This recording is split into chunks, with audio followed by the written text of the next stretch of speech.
Hey, it's me, Ari Dawson, Rashid. I'm your anthropologist and sociologist. Hit the like button, share this video, subscribe to the channel, become a member of the channel. Don't forget, donate the links below, and share some love by buying my novels on Amazon. Thank you very much. But okay, quick message.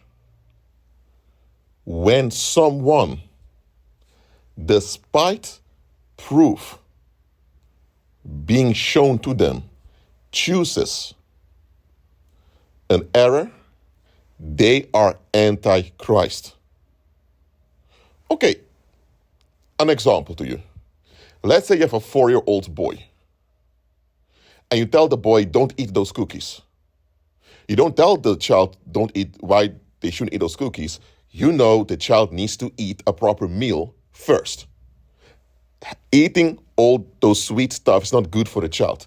But the child cannot understand this, but you just expect the child who's 4 years old to obey you, to trust you. So, but hey, the child looks at the cookies and decides to eat them. Later you come and see the cookies are eaten. So you ask the child, did you eat those cookies I told you not to eat? The child says, what cookies? No, I didn't. But you see that the chocolate is all over the mouth of the child. The crumbs of the cookies all over the hands and on the floor. Would you allow the 4-year-old to get away with this? No. You would put some discipline on the child to teach them to listen. Now, that example is quite easy. Of course, you wouldn't allow that 4-year-old to get away with eating cookies you told them not to eat. But okay, let's go further now. If almost everyone, maybe some people would disagree, but most people would agree you need to discipline the child. Because now it's just some cookies. Later it's going to be something big. So we would understand if with just a few cookies, the child gets away disobeying, later on you're going to have big problems with this child when it's getting older. So people say you need to put discipline right now. Let's go to something else. Let's say that you have a date with someone because you're looking for a partner. You're not about to hook up, you just want to find a partner. So you meet this guy. You have a date together. After your first date, you find out that he lied about his past. He claimed he graduated some college, but he never graduated. He was a dropout. Question, would you brush this off and continue dating the guy, continue the relationship? I would not. Because if you do, and you take some excuse he's coming up with, there was no reason for him to claim he graduated if he was a dropout. I mean, if he dropped out, he could have just say that to you. There's no excuse for him to lie about something like that. And it's not even something that significant. Thing is, if he's lying about something so minor, what makes you think he's not lying about bigger stuff? Anyone with common sense will tell you, stop right over here. Block his number, or at least lower contact with him. This is not a good idea. If at the first meeting he's already lying, what is going to happen once you're married with him? So we know that if there's dysfunction, and dysfunction is not dealt with, it will get worse. Dysfunction does not resolve by itself. It needs to be addressed. It needs to be repaired. It needs to be fixed. If your roof is leaking, the little drops falling, and there's a little crack in it, anyone with common sense would call anyone who specializes in it to fix it. Because let's say there's a little break, a little break in the roof, and it's dripping drops of water. If you leave it for a few weeks, before you know it, the crack is going to be all over the wall. Before you know it, the whole wall may come down.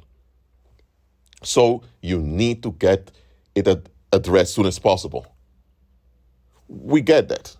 When it's a 4-year-old stealing cookies and eat it, you need to put discipline. If you're dating someone, whether you're dating a guy as a woman or a woman as a man, and your potential partner lied to you on the first meeting, it's not a good idea to continue with them. If there's a crack in your ceiling and there's water dripping out of it, immediately it needs to be fixed, or else you're going to have more problems.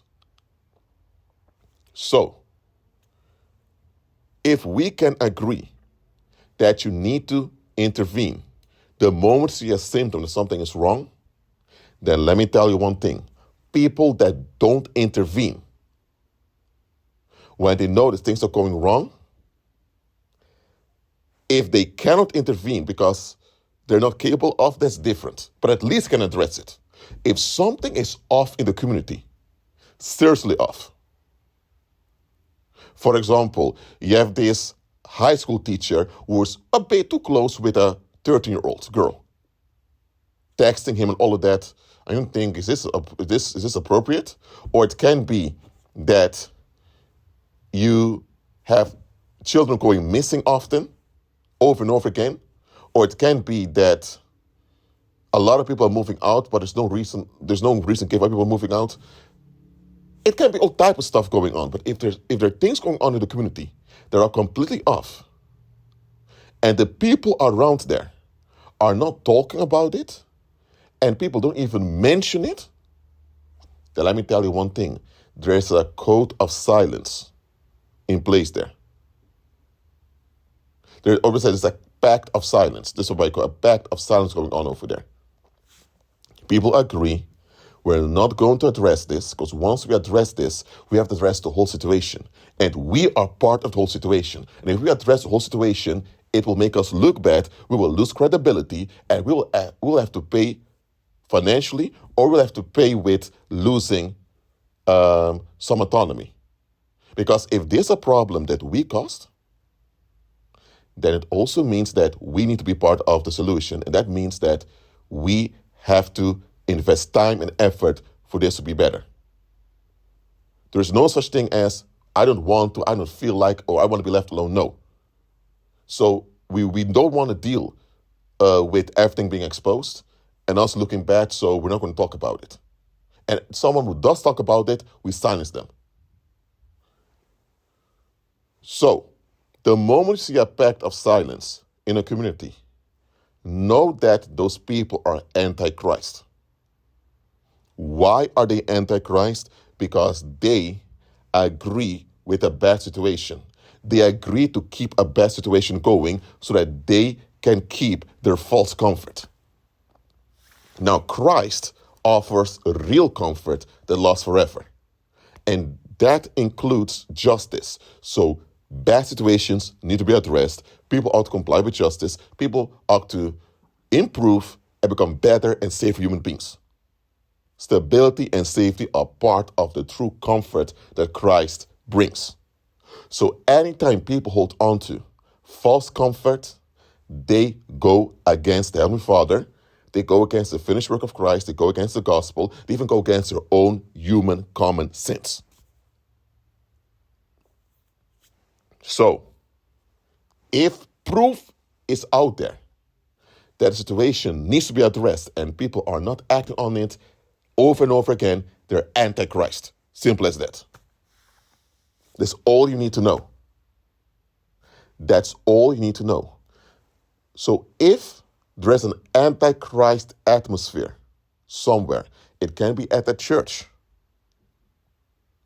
There is an Antichrist atmosphere. Because, for example, there's a lot of adultery going on in that church. Even a pastor is involved in idolatry, but people are not addressing it. They just keep silent like nothing goes on. Sexual instability is quite harmful to the community, so it must be addressed immediately. Or it can be that there's an Antichrist climate at the workplace.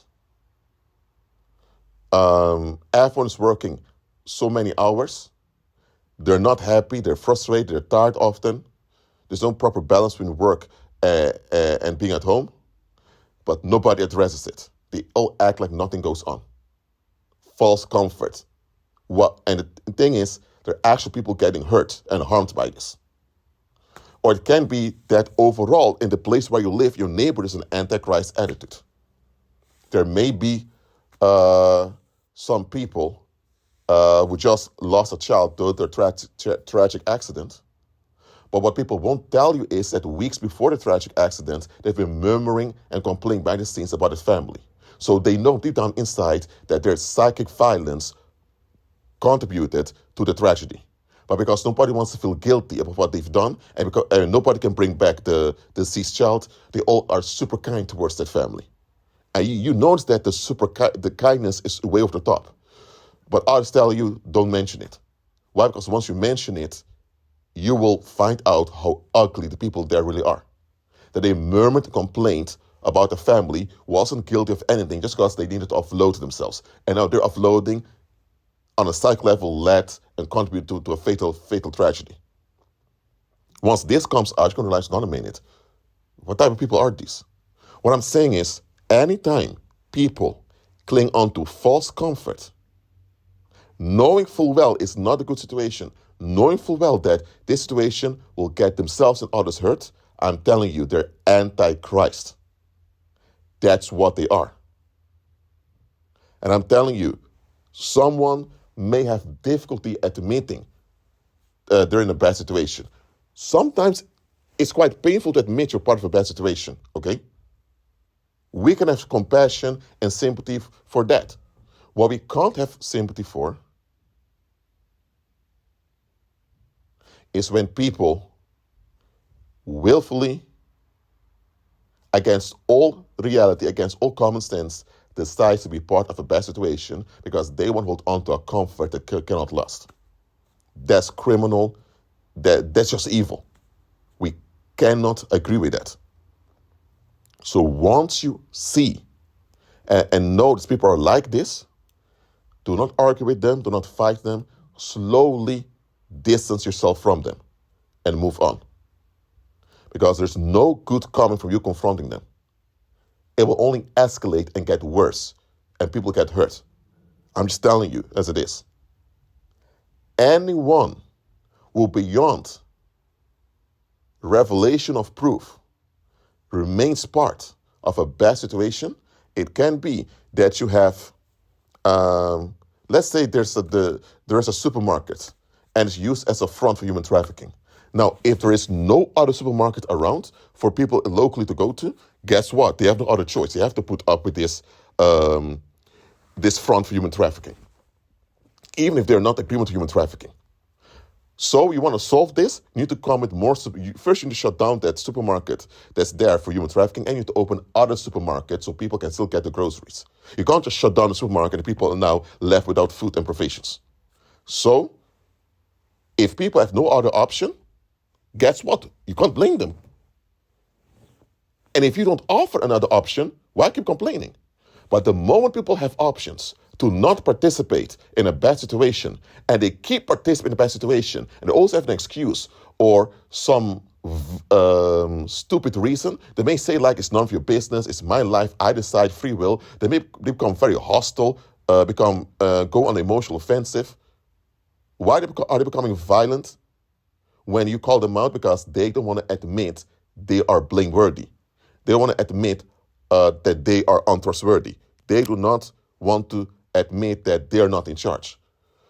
Listen, I don't care what type of reason people come up with. They're all excuses. The moment you have options to participate in better, you should go for better. You have nothing to will, like, dislike, or choose. Because the moment you remain part of a bad situation, you are the perpetrator of it, and you are responsible and accountable for what that violence and that harm does to other people. And when things backfire, things will backfire on you, and the Heavenly Father will not protect you because somebody told you to stay part of that bad situation. Simple as that. So, beware with excusing people's decisions. If people decide to remain part of a bad situation, even when other options are available to them, I'm telling you, know what you're dealing with. Well, that's it for now. Keep on with Christ and be at peace.